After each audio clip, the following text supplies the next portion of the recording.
যত এখন পর্যন্ত বিভিন্ন প্রোগ্রাম বিভিন্ন জায়গায় দেখা হয়েছে, অনেক কাজের একজন মানুষ। এটা আমি বলছি, আমার আবেগগুলো বলে যাচ্ছি, আপনারা বাকিটুকু জানেন। আর আমি যত জায়গায় দেখেছি, আমি আমার প্রতি সাধারণভাবে উনি ভদ্র মানুষ, আমার প্রতি ওনার একটা সম্মান এবং ভদ্রতা অনেক বেশি প্রকাশ দেখেছি, যেটা আমাকে ঋণগ্রস্ত করে রেখেছে, আমাকে আপ্লুত করে রেখেছে। উনি আরও আগে বিভিন্ন প্রোগ্রামে আমাকে ডেকেছেন যে আপনি যদি একটু আসতেন ভালো হতো। কখনোই সময়ের সঙ্গে মিলে নেয়, অথবা আমি ঢাকার বাইরে ছিলাম, এরকম অনেকবার হয়েছে। ওনার বাসার একটা প্রোগ্রামেও আমি যেতে পারি নাই, ঢাকার বাইরে চলে গিয়েছিলাম। তো আজকে এটার কথা আলোচনা হয়েছে।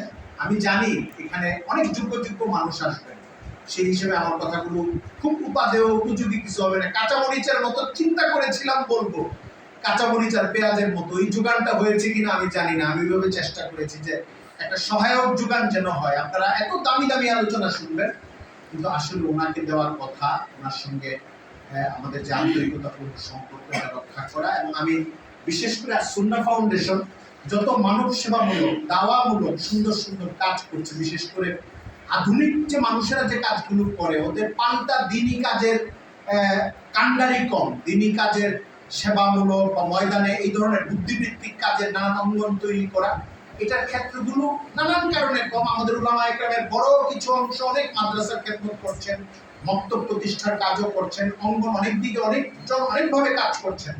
ওনার যে কাজটা, এই ধরনের কাজও ইনশাল্লাহ আলেমের মধ্যে আমি আশা করি আরো বাড়বে। এটা একটা দরকারি কাজ।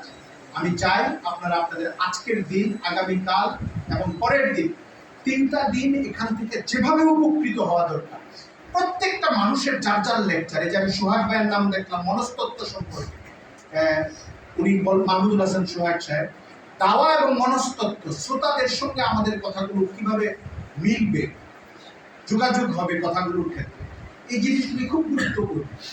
BBC, CNN, voice of America, এরা যখন সাংবাদিকতা করে, এদের সাংবাদিকতার অনেক বড় একটা অংশ থাকে পাবলিক মনস্তত্ত্ব। এই জন্য আপনি দেখবেন বিবিসি ওয়ালারা যখন রাতে আগে রেডিওর খবর প্রচার করতো 7:30 রাত্র 10:30টায়, গ্রামে গঞ্জে চা স্টলে কৃষক, শ্রমিক, রিক্সাওয়ালা এরা সব একসঙ্গে বসে এই খবরটা শুনতো। লন্ডন থেকে খবর প্রচার করে, খবর শুনে গ্রামের মানুষেরা, দেশের কোনো ক্রান্তিকাল হইলে আগে এটা হইতো, মানুষ রাত 7:30টার সময় একটা রেডিওর চারপাশে মানুষ বসে। এখানে খেয়াল করার জিনিসটা বলি, বিবিসি সবকিছু প্রশংসনীয় না। বিবিসি আপনারা চিনেন, আপনারা যেভাবে চিনেন বিবিসি ওই রকম। তার টেকনিকটা বলতেছি, টেকনিকটা হইল ভাষা বাছাই করতে, শব্দ বাছাই করতে তাদের অনেক যোগ্যতার পরিচয় দিতে হয়।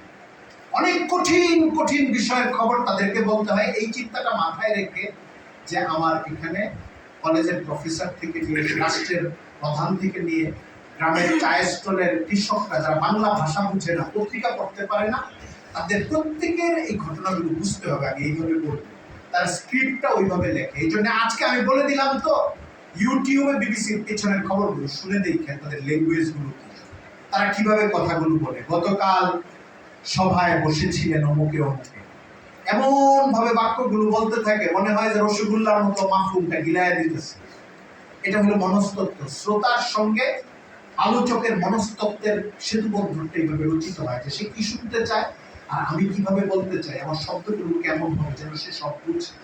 এই জিনিসগুলো যে যতটা সফল হবে তার কাজ তত সফল হবে। আমি আজকে এটা এমনিও বললাম, একটা উদাহরণ দিয়ে বললাম।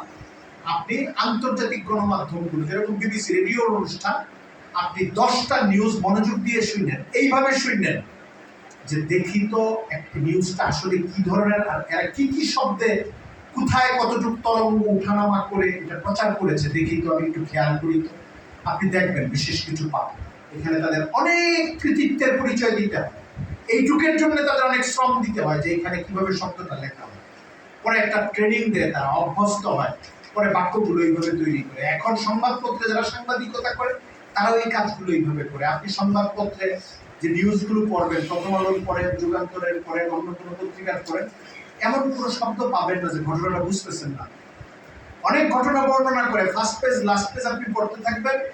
সাহিত্য পাতায় গেলে এমন হইতে পারে কাহিনীটা বুঝতে কষ্ট হচ্ছে, কলাম পড়লে এটা হইতে পারে যে এখানে অনেক লম্বা আলোচনা করেছে, কিন্তু আপনি যখন খবর পড়বেন, নিউজ পড়বেন, তারা ওইটা প্রশিক্ষণ দিয়ে শিখে নেয় যে এই নিউজটার বর্ণনা আমাকে এমনভাবে করতে হবে, ঘটনা যত বড়ই হোক, এটা যেন একটা সাধারণ মানুষও পড়তে পারলে বুঝতে পারে, এইভাবে এই জিনিসটা বর্ণনা করে। তো আমরা যেন এই জিনিসটা খেয়াল রাখি, আমাদের শ্রোতাদের সঙ্গে যখন কথা বলি, তাহলে আমার এবং আমি যা চাই এটা পূর্ণ হবে, এবং তারা যে জন্য আমার কথা শুনছে এটাও পূর্ণ হবে। আল্লাহ তাআলা দাওয়াতের ময়দানে আমাদের সকলকে কবুল করুন। অল্প যতক্ষণ সময় আছে, দু একটা প্রশ্ন। জি।